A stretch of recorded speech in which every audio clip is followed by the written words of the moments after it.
सवाल बोलो। 3x plus बराबर दूसरा समीकरण बोलो। 7x 7y 7x plus 7y बराबर समीकरण। अब देखो लो बोर्ड पे बात कम ध्यान दो पे का करे हमनी के विलोपन विधि से हल करे के बा। का बताओ कौन एगो के विलुप्त कइल जाई बताओ गेल नो। मन करे तो y के विलुप्त कर देना तो मन करे तो x के यानी कौन एगो के गैप कर पाते एकरा पहले बनौनी है तो काची में बनौनी है जो y के गैप कर अब देखो x के गैप करके दिखाओ तनी का करिए ए में गुना करिए कितना से 7 से ए में गुना करिए कितना से का बताओ नहीं कि जवना के गैप करे के बा ओकरे मान से गुना कर ली बुझा नो। अब आके लिख दे जा लिखल जाई समीकरण 1 में 7 से तथा समीकरण 2 में 3 से गुणा जगह से पूछो बताए करके क्या लिखा है जोड़ने पर घटाने पर काहे घटाने पर क्या चीने के लगा बनू करके घटाने पर आवाज कम ध्यान दो 7 से गुना तो 70 के प्लस 4 सते 28y बराबर गुना तो 6 सते 42 7 2 14 4 कितना 18 हो गए 3 से गुना तो 70 के 21x 70 के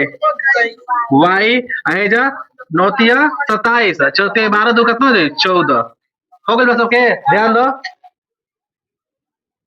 अब देखा क्या करिए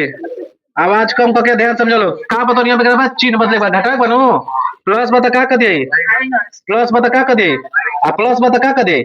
केकरा गैप कर है x के तो देखो प्लस माइनस कट गेल कि ना कट गेल। अब ये देखो 28 21 21 28 में से 21 घटी तो कितना बचे 7y 12 में से 7 तक कितना बचे 5 बची लो और 7 में से 4 गेल तो कितना बचल 3 प्लस में बची। अब लिखल जाए कि चूंकि y बराबर तो 35 बटा में कितना आ गेल 7 कटल तो कितना आ गेल 5 तो कोनो विधि से बनवले कोनो के y के गैप पर चाहे देखो x के मान y के मान 5 आइल y के 5 आइल बनो। अब आगे देखो अब क्या कर ली निकल जाए चूंकि y का मान समीकरण 1 में रखने पर बाबी बात ना 3x प्लस 4y बराबर में कितना बटे 26 केकर मान भरे हमने के y के नो तो देखो 3x प्लस 4y के मान कितना है 5 बराबर में कितना बा 26 यहाँ लिखल जाई 3x 4 5 कितना जी 20 बराबर में 26 यहाँ लिखल जाई 3x बराबर 26 प्लस बता कच्ची में हो जाए माइनस में तो 3x बराबर कितना जी 6 x बराबर का जी 6 बटा में 3 कट के आगे कितना ना 2 यानी x के वैल्यू हो जाए 2 और y के वैल्यू हो गल कितना ना 5 तो वही बाकी गलत जांच करे का तरीका सिखौनी है नो x के वैल्यू कितना है 2 है राखो तो 3 दूनी कितना जी 6 और y के वैल्यू कितना है 5 नो तो 4 5 कितना हो जाए 20 20 6 कितना हो जाए 26 आवत तक नहीं क्या आवत एगो में जांच करके देख लो x के मान कितना निकल 2 तो 7 दूनी कितना हो जाए 14 आ 5 7 5 कितना 35 जोड़बा तो कितना हो जाए 49 तो जांच के लिए अगर आंसर आवता तो सही बा।